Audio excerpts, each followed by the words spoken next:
In this episode of Get Real with Rajiv, I'm going to be answering the question of how do you retain your salespeople and how do you move forward from a rejection when your customer says no to you. And I'm also going to talk about how do you unstuck yourself when you're in debt and you don't know how to move forward with your business.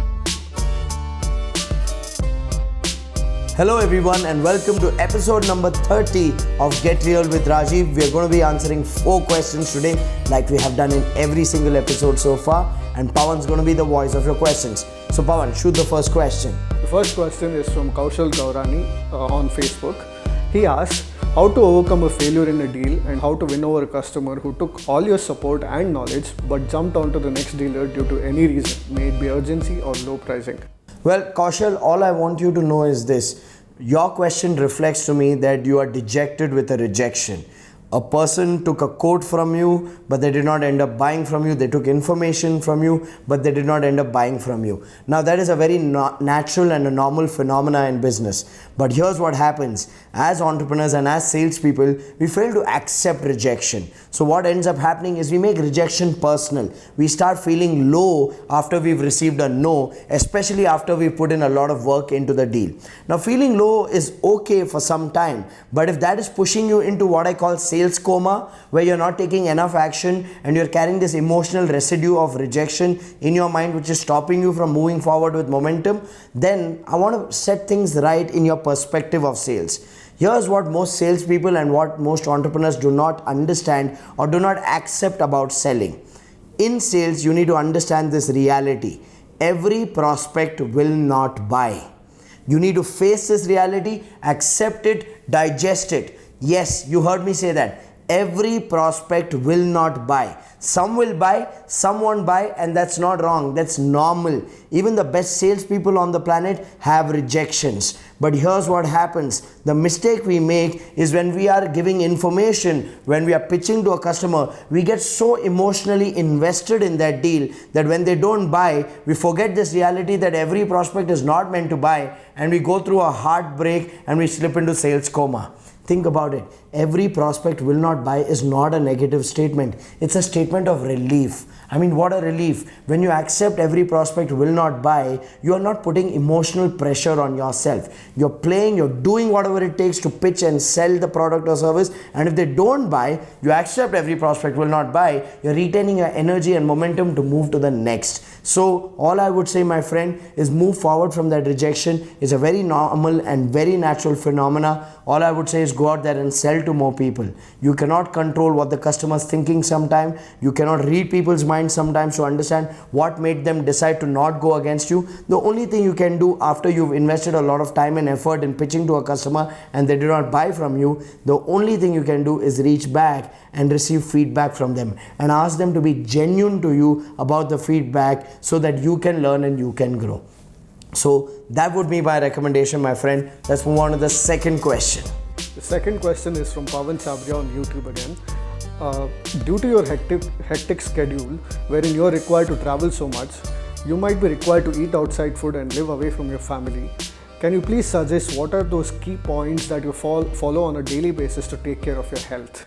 Well, wow, Pawan, so let me tell you, you've asked me a question on one of my most burning issues of my life, which is my fitness levels. I'll be honest with you guys, I have not been the fittest person that I know, and I come from this typical mindset of hum to khate peete ghar ke hain. So when I started traveling, of course I used to enjoy the food. I used to binge on those buffets that we serve at our events. Then I realized something very soon when it started affecting my health, that this body is no longer mine. This body has a larger responsibility and therefore I have to take care of this body. And that's why the simple things that I do is I eat simple and I eat right. I don't binge on those elaborate buffets anymore. So I keep my food very, very simple, very, very basic. I prefer eating home food as much as I can get access to it. But otherwise, even when I'm traveling, I eat basic things like dal rice or khichdi. I keep my food very basic. I drink a lot of water. I'm very conscious about drinking at least 4 liters of water, and I make sure I get my sleep right. These are the 3 things that I take care of, and apart from that, I'm a what would I call a shabby fitness enthusiast, which means my consistency levels go up and down, but I never quit working out. So even if I'm working out once in 2 days or once in 3 days, I stick to that. So these are simple things. I'm not a nutritionist or a fitness guru to give you advice on it, but I can definitely give advice to people who live a hectic life on how to keep things simple and do the basics, and that's good enough to take care of your own health. So that's what I do for myself, and it seems to be working fine for me. Let's jump into the third question. The third question is from Krishna on YouTube. I'm a builder who builds individual houses in Andhra Pradesh. The main problem what I face is managing salespeople. Particularly when we give leads to the salespeople, they are using those leads to sell other properties where they get more money in the form of commission from other builders. And once they gain the experience, no sales guy works for a longer time and works individually. How to solve this issue? Well, Krishna, I'm going to tell you something that you may not like. A team is a reflection of the leadership culture. So if your team is not in your control, it only means that you as a leader are not exercising enough leadership to groom them, to bring their values and ethics to the table, and to serve the business in the right manner.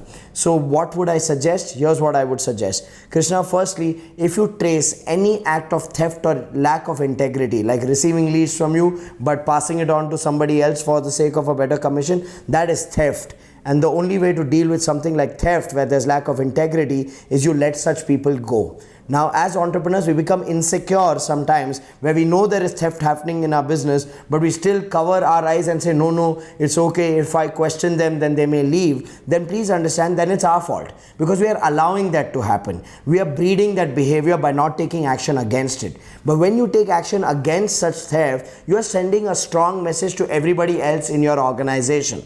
Now, if everybody in your organization is indulging in that activity, then let everybody go and give yourself a fresh opportunity to build a fresh team from scratch.